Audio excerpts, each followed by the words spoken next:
So இந்த வீடியோவில் என்ன பார்க்க போகிறோம்னா கெமிக்கல் கைனெட்டிக்ஸ் ரியாக்ஷன் பேஸ் பண்ண ஒரு ப்ராப்ளம்ஸ். அது வந்து மெயின்ஸ் 2019 ஏப்ரல் செஷனில் கேட்டிருக்காங்க. ஸோ ப்ராப்ளம் என்னென்னா, ஃபார் ஏ ரியாக்ஷன், ஒரு ரியாக்ஷன் இருக்குது, கெமிக்கல் ரியாக்ஷன். அந்த ரியாக்ஷனில் ஏ வந்து பிஏ கன்வெர்ட் ஆகுது.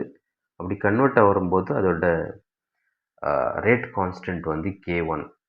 அதே மாதிரி பி வந்து சியை கன்வெர்ட் ஆகுது, அதோட rate constant K2. If the rate of the formation of B is set to B 0, then concentration of B is given by அப்படின்னு கேட்டிருக்காங்க. ஓகேவா? ஸோ இதில் என்ன பண்ணணும்னா, நம்ம ஃபஸ்ட்டு இந்த ரியாக்ஷனை எழுதுவோம், ரைட்? இதில் கிவன் கண்டிஷன் என்னென்னா, so solution, right? The solution பார்த்தீங்கன்னா B is equal to 0, அதான் கண்டிஷன். For a given concentration set to B 0ன்னு போட்டிருக்கோம் இல்லையா?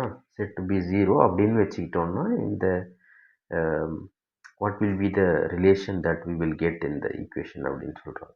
ஸோ ஏ வந்து அந்த ஈக்குவேஷனை நம்ம ரைட் பண்ணுவோம். ஏ கிவ்ஸ் இல்லையா? ஏ கிவ்ஸ் பேசிக்காக பி, ப்ராடக்ட் பி. ஓகேவா? ஸோ ப்ராடக்ட் பிஏ கொடுக்குது. அதே நேரத்தில் என்ன நடக்குது? ஸோ இங்கே வந்து பியிலேருந்து நம்மளுக்கு பியிலேருந்து what happens here, basically will take light colour. Yes. So பியிலேருந்து என்ன கிடைக்குது? சி கிடைக்குது. அப்படி நடக்கும்போது அதோட ரேட் கான்ஸ்டன்ட் வந்து K2வாக இருக்குது. ஓகேவா? K2 தான் அதோட ரேட் கான்ஸ்டன்ட். ஸோ இப்போ என்ன நம்ம பண்ணணும்? So what we have to do is the rate of formation of B. rate of formation of B எழுதுவோம். ஓகேவா? rate of formation of B. rate of formation of B. Okay, rate of formation of B. So அது எப்படி எழுதுவோம்? So rate of formation of B is எப்படி எழுதுவோம்னா D concentration of B divided by dt is equal to K1 of A minus K2 of B. ஓகேவா? இதை ஏன் எழுதுகிறோம் அப்படின்னு பார்ப்போம். Rate of formation of B எப்படி நம்ம இதை ஏன் இந்த மாதிரி ஈக்குவேஷன் எழுதுகிறோங்கிறத டிஸ்கஸ் பண்ணுவோம். ஸோ பேசிக்காக ஃபஸ்ட்டு என்ன நடக்குது? நம்மளுக்கு ரியாக்ஷன் தெரியும். ஏ வந்து பியாக கன்வெர்ட் ஆகுது, பி வந்து சியாக கன்வெர்ட் ஆகுது. இதோட ரேட் கான்ஸ்டன்ட் K1, இதோட ரேட் கான்ஸ்டன்ட் K2. ஸோ அப்போது இந்த ஃபஸ்ட் கேஸில் என்னென்னா, இந்த ஃபஸ்ட் கேஸில் ரைட், ஏ டு பி, ஏலேருந்து பியாக கன்வெர்ட் ஆகுது. ஓகேவா?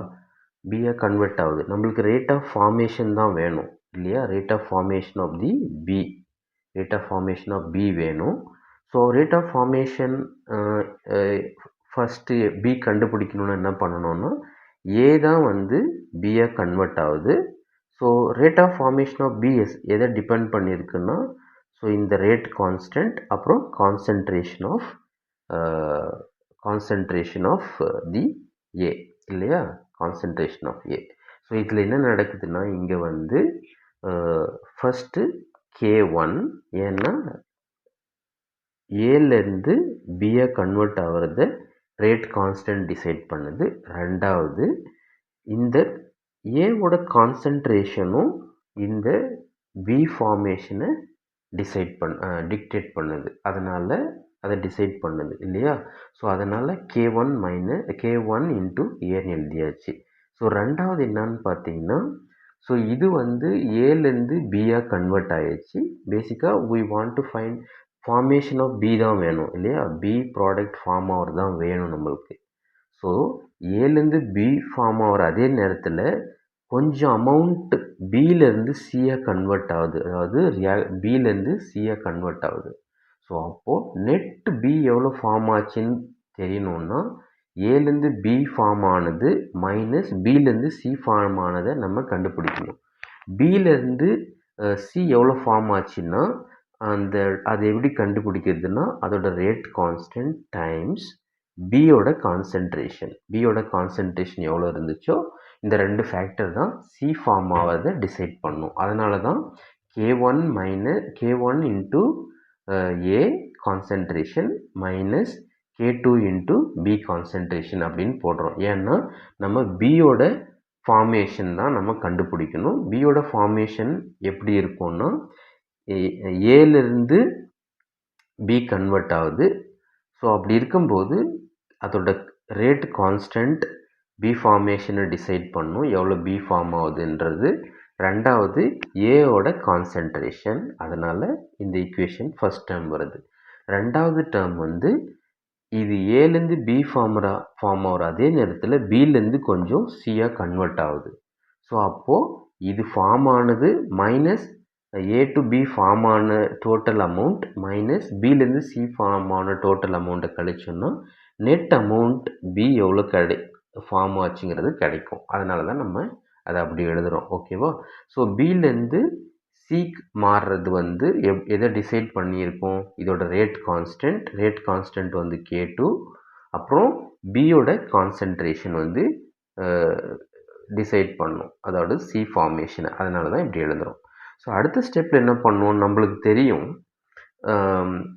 இங்கே வந்து b is equal to 0ன்னு கொடுத்துட்டாங்க இல்லையா? அதாவது நெட் பார்த்தீங்கன்னா இங்கே b is equal to 0, அதாவது b is set to be 0 அப்படின்னு வச்சுக்கிட்டோம்னா the rate of formation of b is set to be 0 அப்படின்னு சொல்லிட்டாங்க.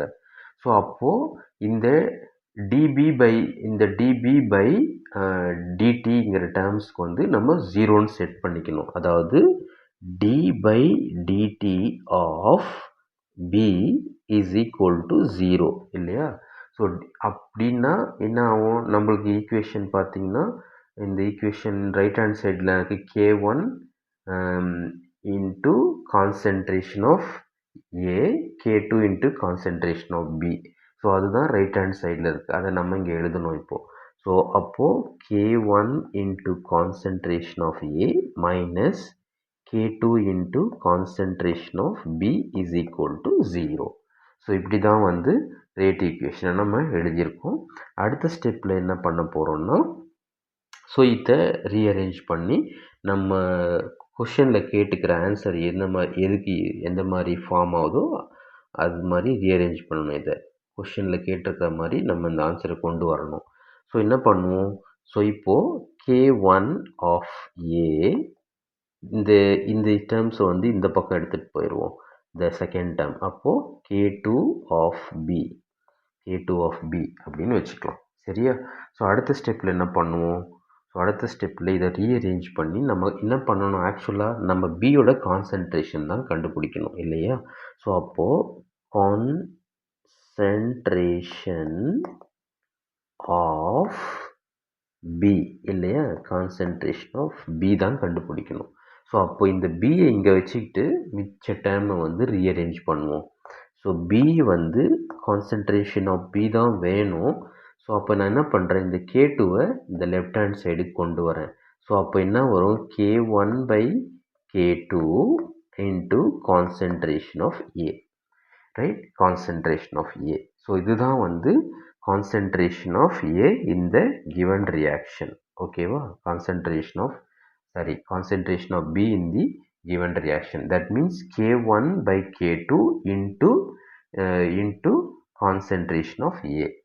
ஸோ இந்த ரியாக்ஷனில் அப்போ ஆன்சர் எது? K1 by K2, right? K1 by K2 into ஏங்கிறது தான் சரியான விடை இல்லையா? ஸோ இப்படி தான் நம்ம இந்த கெமிக்கல் கைனடிக்ஸ் ஈக்குவேஷனை சால்வ் பண்ணணும்.